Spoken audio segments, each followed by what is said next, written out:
Why hello there, and welcome to the Ginger Reviewer, where I take a look at various things from the popular culture medium and talk about what I think about said things from the popular culture medium. This sentence got away from me. Today we're going to be talking about God of War Ragnarok, which is the 5th game in the God of War franchise, or the 7th game in the God of War franchise, depending on if you count the PSP versions, which might be canon, might not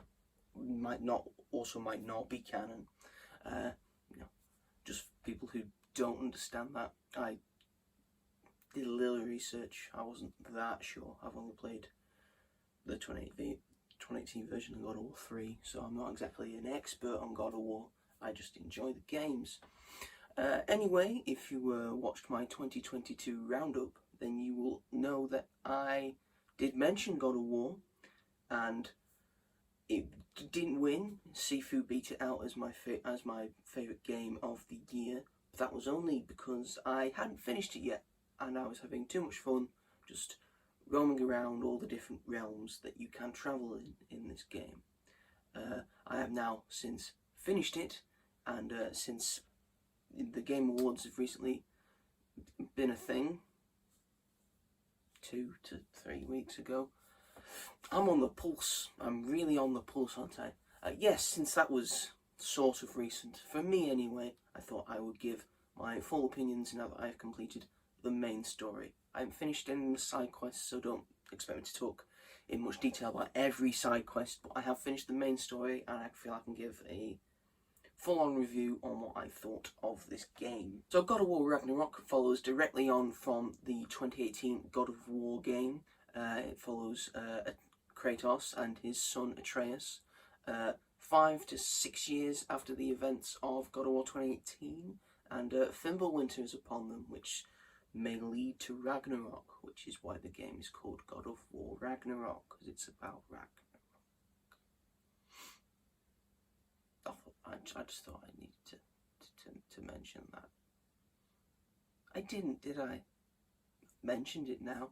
No going back. So the basic crux of the story near the start are basically Atreus wants to find out what this Loki thing is all about. Why do the Jotunheim people call him Loki? And Kratos is basically trying to protect his son from all the various things in the world, and to spare him from the fact that he apparently is going to die. Spoilers for the 2018 God of War, not the first God of War ever. It's going to get very confusing, this. Without going into too much detail, the story was pretty much perfect. It was full of emotional highs and lows, thrilling action, beautiful character work, a bit of comedy put in there as well for good measure. Brilliantly violent, because it's God of War, and what's God of War without violence? Not much. It's an action game. It's what action games do. The fisticuffs.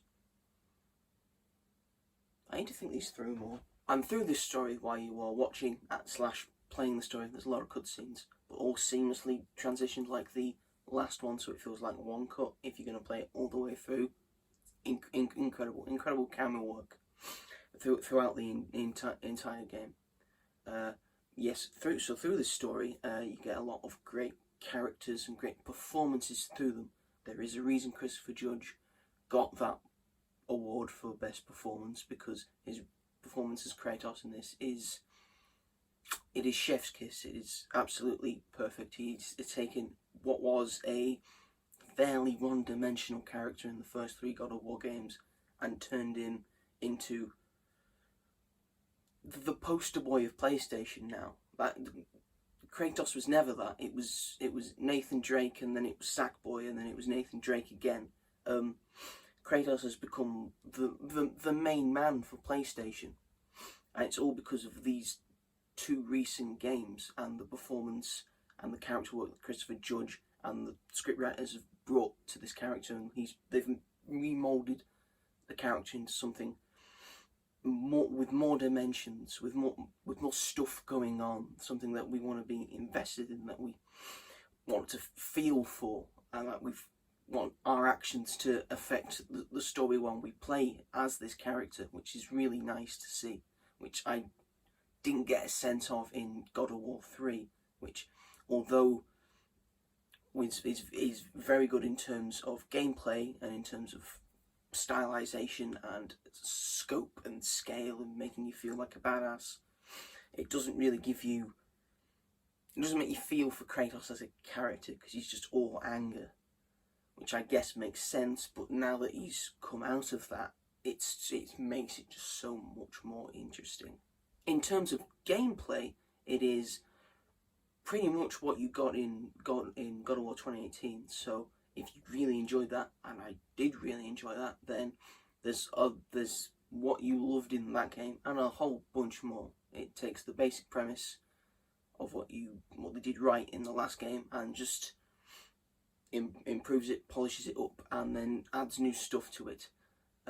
The Leviathan axe is just as fun to throw around and hit people with as it was in the last game. As you know, a lot of people said that axe is this would make, these people should make the Thor game. If Marvel are ever going to do a standalone Thor game, they should hire these people, because they obviously know how it works, because the axe just, it works beautifully, and that's how Thor's hammer probably should, people would want the hammer to feel like that. The Blades of Chaos also get some new touches as well. There's new special moves, new weapons, which I won't spoil. Atreus gets some more stuff to do, and there's also different characters that you can play with. The dwarves get more into it as well, and of course all the banter back and forth with them is always very, very fun to listen to. The traversal I found a lot more fun in this game. They've added a few more things to make traversal seem kind of faster and smoother, like adding the addition of using the Blades of Chaos to swing around and jump up to high ledges, which is nice to see. It's nice to see the Blades of Chaos being used for something else instead of, you know, slashing around. Because in the last game, at least, the axe was used to, like, do most of the puzzles. Now it's a bit of an even split between the weapons in terms of what you get from the puzzles. Speaking of which, the puzzles, which I thought, some of them are harder than in the last game, but some of them are easier than the last game. So it's an even balance. But in terms of puzzles, I think the last game was generally harder in terms of puzzles, but this one has a lot more puzzles, so there's your trade-off. Now, in terms of side quests, when you finish the main game, you can of course do multiple side quests while you're doing the main story, which is why it took me so long to finish the main story, because I was too busy doing side quests, and I still haven't finished all the side quests. I've still got a lot more to do. Of course, there's there's the favours, there's all grab the thing, treasure maps, all that jazz, and you've got just a lot more realms to explore that in. There's of course the old favourites like Alfheim, the Elf realm, and Helheim, the Hell. And of course, new realm additions that we've not been to before, some further exploration of realms that we have seen. And basically you get to travel to almost every single realm, I want to say. Don't quote me on that, I don't have the game in front of me, but I think you get to travel to all realms. I think it said that at least one of the characters has been to all 9 realms now. So you've at least been to every realm, even if you can't use all the realms in this game. This tangent is losing me. Difficulty wise, there are 5 separate difficulties, going from the easiest, which is give me story, which is when you just want to get invested in the story, you don't want to be challenged by any of the combat. And to the end, which is give me God of War, which is for the hardcore people. I stay away from that. It ruins my enjoyment. Just like the new Valkyries in this game. They're not Valkyries because you murdered all the Valkyries in the last game. These are the Berserkers, and you'll find them in various different realms, and I hate them. Much like I did the Valkyries, I hate them with a burning passion. Because when it comes to difficulty, the difficulty that you choose is normally the same throughout the thing. It gets a little bit harder because the bad guys you fight are a higher level most of the time because you're also leveling up at the same time. It feels about the same amount of difficulty, and you can get through it relatively quickly. When you get to the Berserkers, there's a big difficulty spike that just hits you and you're not ready for it, and you will die multiple times. I even checked this because I went down a couple of difficulties to the easiest 2 difficulties, and it is the same. It'll have a difficulty spike no matter what difficulty you're playing it on. Yes, it is a little easier with the easy difficulties, but it's still pretty hard. So if you're doing the easiest difficulty, maybe steer away from the Berserkers because you might not be ready for what is to come.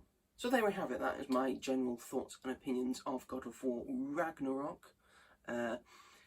Overall, I think it's a perfect sequel. It's what you want from a sequel, because it's everything you liked from the first one, just done, just with more polish and with more bits added to it.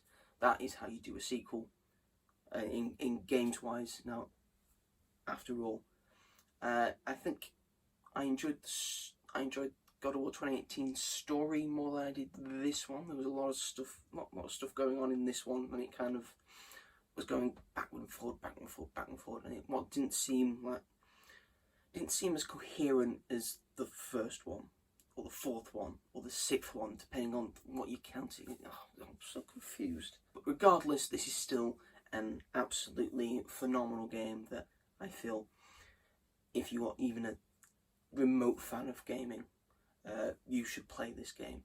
Yes, it's very expensive right now, so if you want to wait for it to get to a cheaper price, that's perfectly fine. But you must play this game at some point. So overall, I would give this game, God of War Ragnarok, a total of 9 out of 10. And that's all for now. Please feel free to like this video, subscribe to this video if you want to turn on notifications so you never miss an episode of mine. Leave a comment on if you agreed or disagreed with any of my opinions. Like some trade-off. Let's get some in the comments. I don't often, so let's do that thing, please. Anyway, that is all for now. I will see you hopefully in a film review next time. So until then, I'll see you next time.